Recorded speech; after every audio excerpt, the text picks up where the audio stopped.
Bom dia, boa tarde, boa noite. Tudo bem com você do outro lado aí, meu irmão? Aqui pelas bandas de Boa Vista, graças a Deus, tudo está bem. Estou aqui na minha sala, hoje eu não estou lá no jockey, não, no meu arvoredo do jockey. Estou aqui na minha sala, é noite aqui em Boa Vista, tá? Então deixa eu ler um texto sagrado aqui, para a gente já não perder tempo, ok? Apocalipse, capítulo de número 1, versículo de número 9, está escrito assim, ó. Eu, João, que também sou vosso irmão e companheiro na aflição, e no reino, e na paciência de Jesus Cristo, estava na ilha chamada Pátimos, por causa da palavra de Deus e pelo testemunho de Jesus Cristo. Vejam só, né?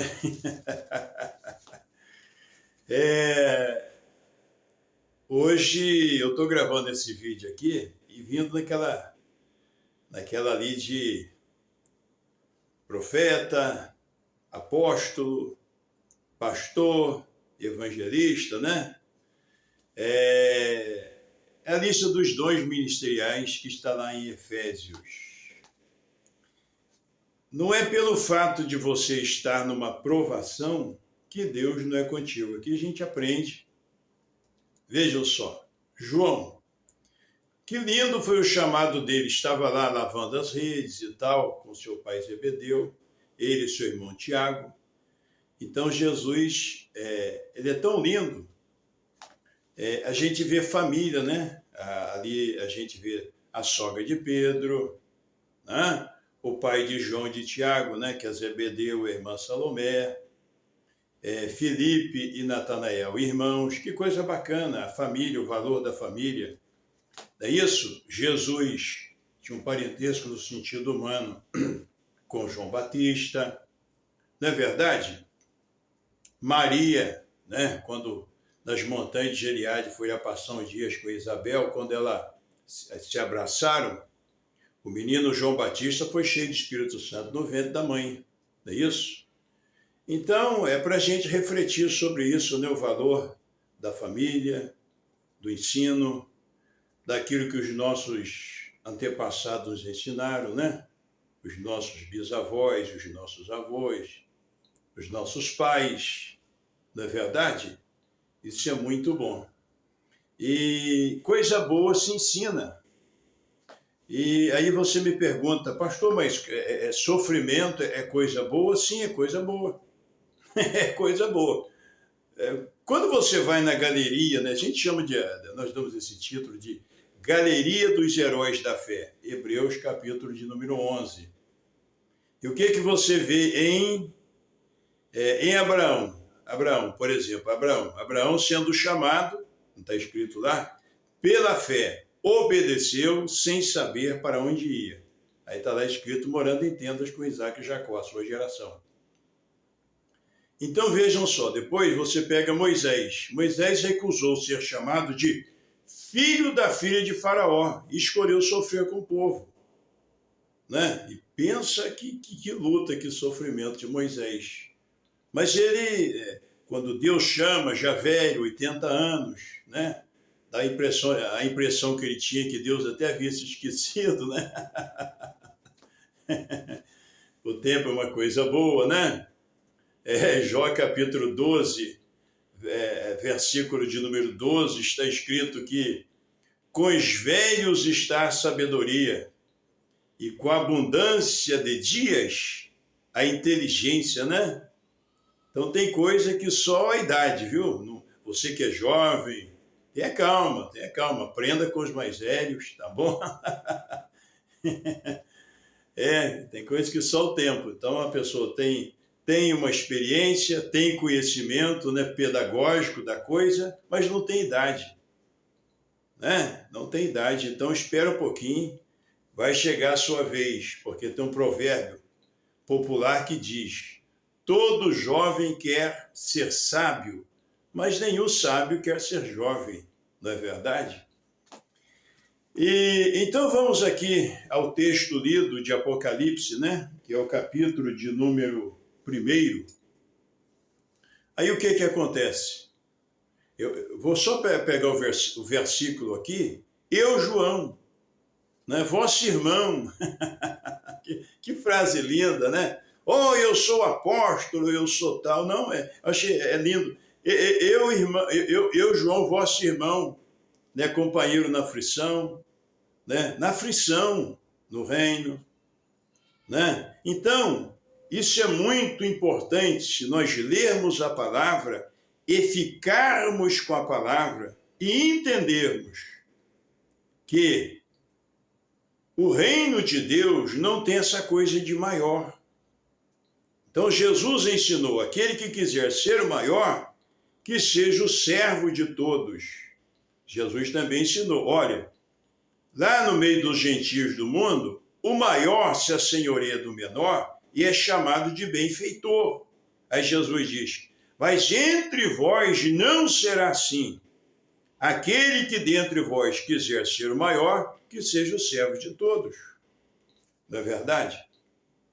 Então, você missionário, missionária, você obreiro, né? E a gente vivendo esses dias no mundo ocidental, mais especificamente dos países subdesenvolvidos, dos países pobres, né? Eu até lendo uma matéria um tempo atrás que o continente africano, principalmente do meio do continente africano para baixo ali, né?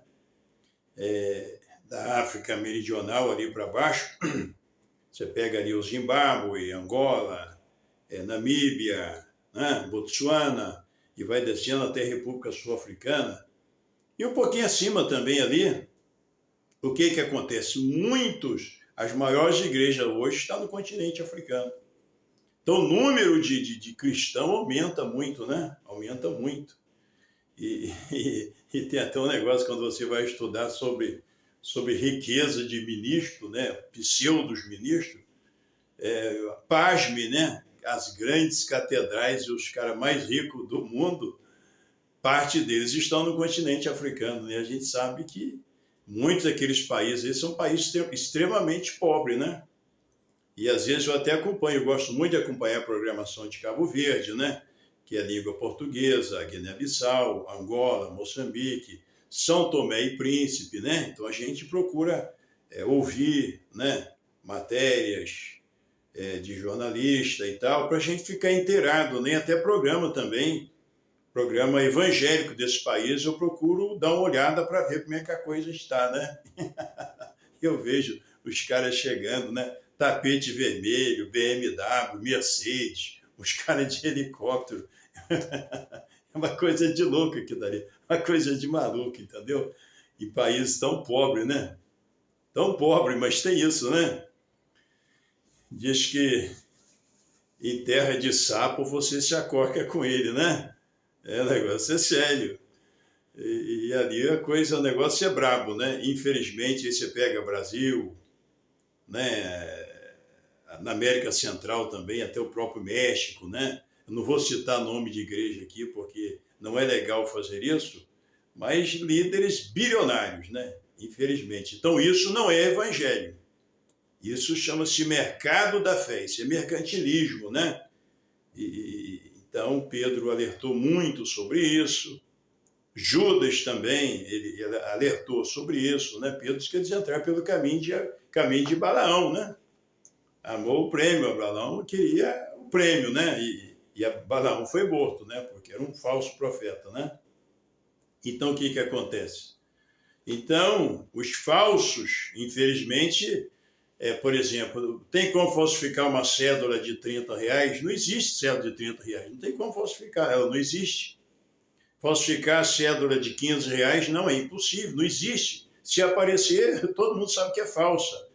Agora, cédula de 20, de 50, de 100 e de 200, os falsificadores falsificam e às vezes passa na mão de um leigo, né? Não precisa nem ser leigo, se a pessoa não tiver um conhecimento, acaba não identificando, eles colocam aí no mercado, né? Só os especialistas conseguem descobrir que são cédulas falsas, né?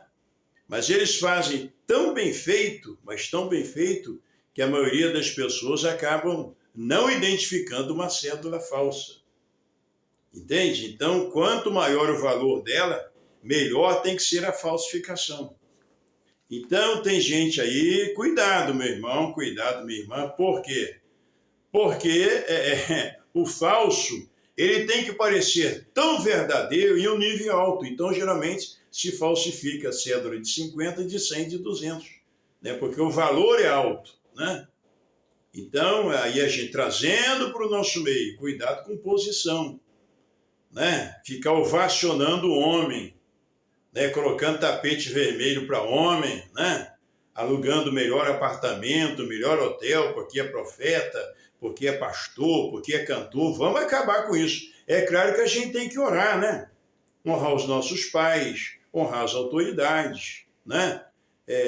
Paulo disse assim, aquele que é instruído na palavra, reparta de todos os seus bens com aquele que o instrui. Entendeu? Então não é errado, né? Você, por exemplo, se cresce e um dia você vai lá, igual dos Estados Unidos, né? Recompensar a escola que você estudou nela, a universidade, né? E aí você cresceu, foi bem ensinado na sua igreja, e um dia você cresceu e você sentiu no coração, eu vou recompensar o pastor da minha igreja, né? Eu vou dar uma oferta e tal. Isso não é errado, isso não é errado. Agora, o problema é quando do lado de cá nós exigimos isso, entendeu? Nós não atendemos o povo, né? Aí tem lá né? Tem lá os seguranças, tem lá um filtro, né? Então, o fulano de tal pode vir, o fulano de tal pode vir e tal. Então, tem essa coisa aí no nosso meio que isso é muito perigoso, isso não é cristianismo, entendeu? Porque Cristo Jesus era extremamente acessível. Por que ali esse texto? Porque Paulo disse lá em 1 Coríntios, capítulo 4, ele disse assim, eu tenho para mim que a nós, apóstolos, Deus nos pôs por último. Você está entendendo?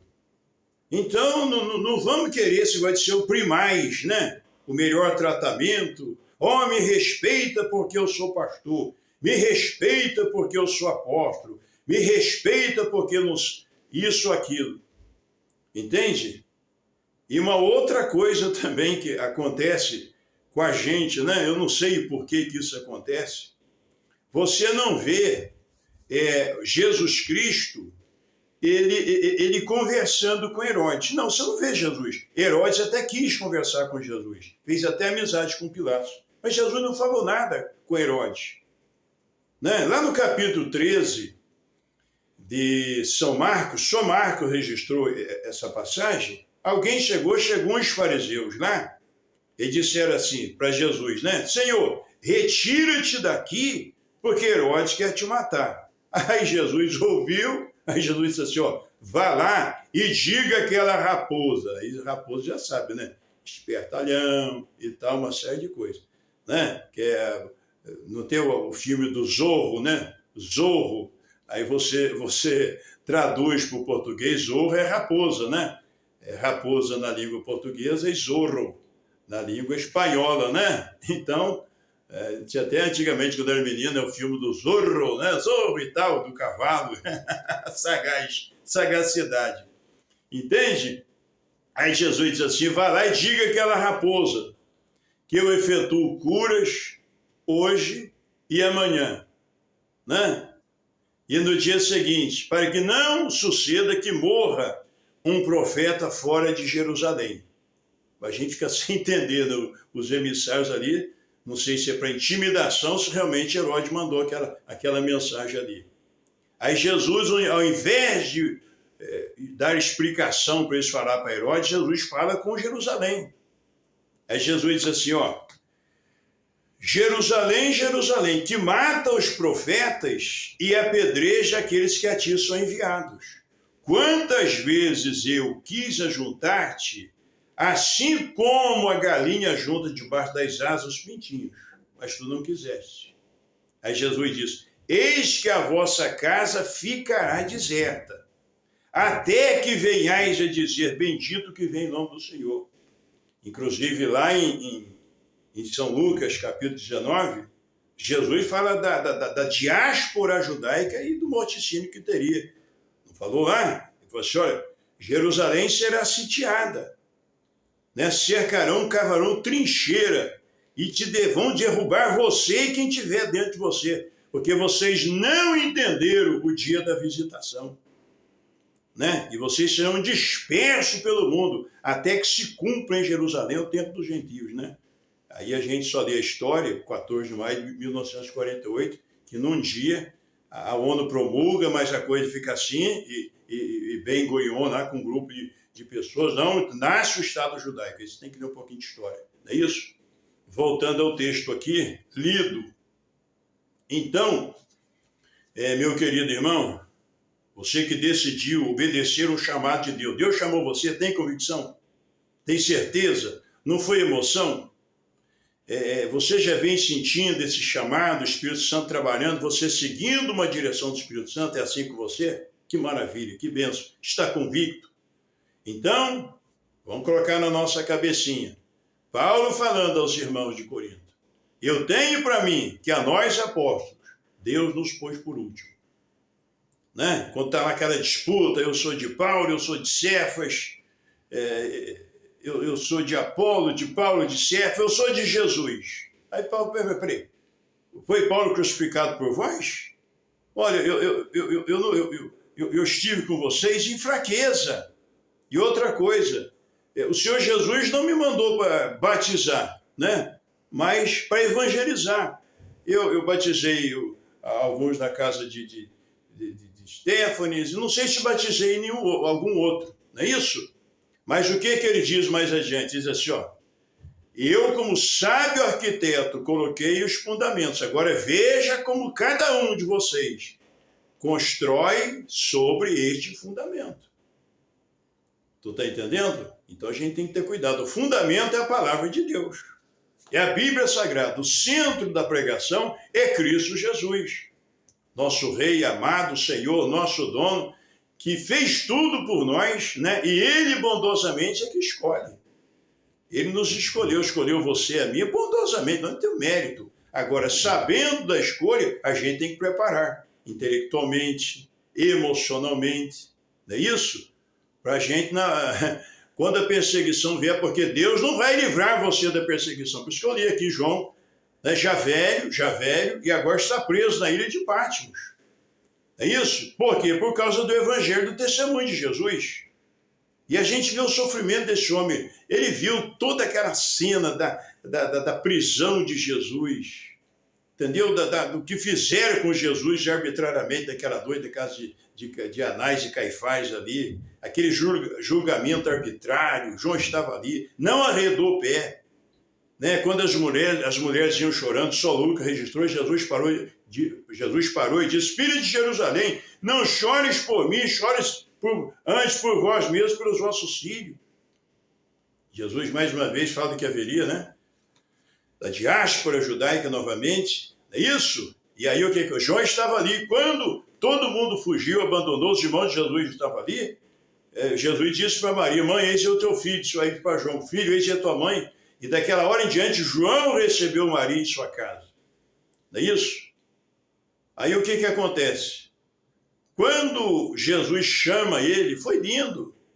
Quando Jesus entrou na casa de Jairo e ressuscitou a filha de Jairo, lá estava João. Quando Jesus subiu lá no monte da transfiguração, se transfigurou, lá estava João. É isso? Quando Jesus vinha andando sobre as águas e entrou na embarcação, lá estava João. Quando via a tempestade, né? Aquela tempestade, e os discípulos gritaram, lá estava João. João viu tudo. É isso? Olha só que coisa maravilhosa. Quando lá na ressurreição de Lázaro, lá estava João.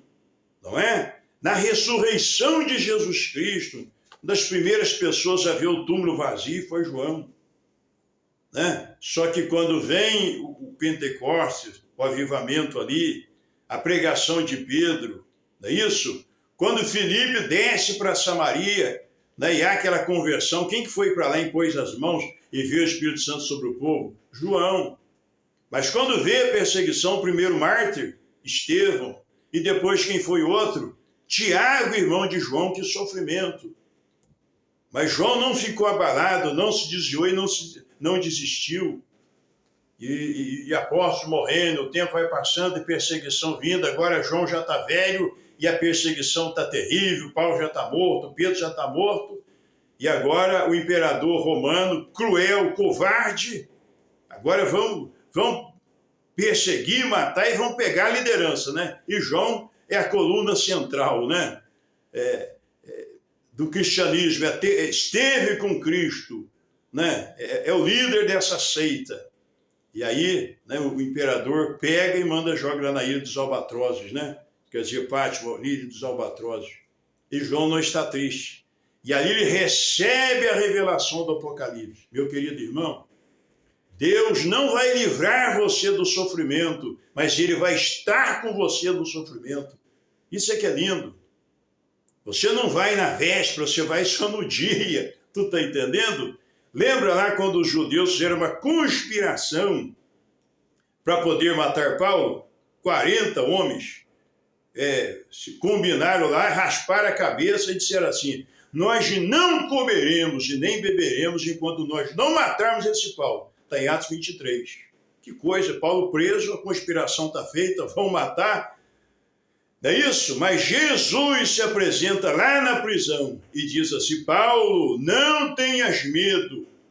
Assim como de mim testificaste em Jerusalém, importa que tu ainda testifiques em Roma. Mas Paulo não foi liberto da prisão, né? Então ali naquela prisão, um projeto diabólico de exterminar Paulo, mas Jesus estava com ele, entendeu? Então aquela prisão fazia parte, entende? Fazia parte do plano de Deus. Era ruim, horrível, sim. E até Paulo fala para os irmãos de Filipos: olha, muitos dos irmãos, eles se animaram com as minhas prisões, então, e falam mais ousadamente do Evangelho, né? Então, nosso sofrimento em Cristo é para poder animar o povo, animar os irmãos, entende? Evangelho não é ganhar dinheiro, evangelho não é ser ovacionado, é ser respeitado, sim, ser tratado como pai. Lembra de João falando lá na sua terceira epístola, para o amado Gaio? Ele disse assim: amado, eu não tenho mais felicidade, não mais prazer do que isso, de saber que os meus filhos andam na verdade. Né, elogiando o presbítero Gaio. Aí diz assim ainda: olha, amado, procede cialmente em tudo que você faz, para com os irmãos, para com os estranhos, né? Então ele era muito respeitado, né? Mas sofria. Era um dos que mais sofreu, né, na sua jornada com Jesus, e a gente não vê ele negando, não vê ele reclamando. Ele é chamado de apóstolo do amor, né? E aí, que coisa linda, né? Recebe a revelação do Apocalipse, né? A visão de Cristo glorificado ele tem ali, né? Naquele momento que foi jogado ali para morrer, para ser exterminado, viveu o áureo da sua vida. Tu está entendendo? Então esse é o Deus que você serve, meu querido. Fomos chamados para isso, entende? É evidente que nós pregamos, o povo nos ama e tal, mas quando o sofrimento vem, o primeiro a sofrer, a chorar é o líder. Essa é uma verdade. E o meu problema, o nosso problema, é que na maioria das vezes, nesses dias que a gente vive, a gente não quer sofrer, né? Estão achando que igreja é time de futebol, né? É Corinthians, é Flamengo, é Vasco, é Palmeiras, é Santos, né? Que o melhor, né? Aqui é o time, é o timaço, né? São os intocáveis, os protegidos, né? O melhor salário e tal. Igreja não tem nada a ver com isso. Isso não é cristianismo. Vocês estão entendendo? Jesus, o nosso amado rei, ele diz para aquele homem: raposas têm cova, aves têm ninho, o filho do homem não tem onde reclinar a sua cabeça. Então fique com a palavra de Deus, independentemente do lugar que você está. Trabalhe para Jesus com ânimo, com coragem, com disposição. De repente você, né, tem aí, já leu Isaías 43?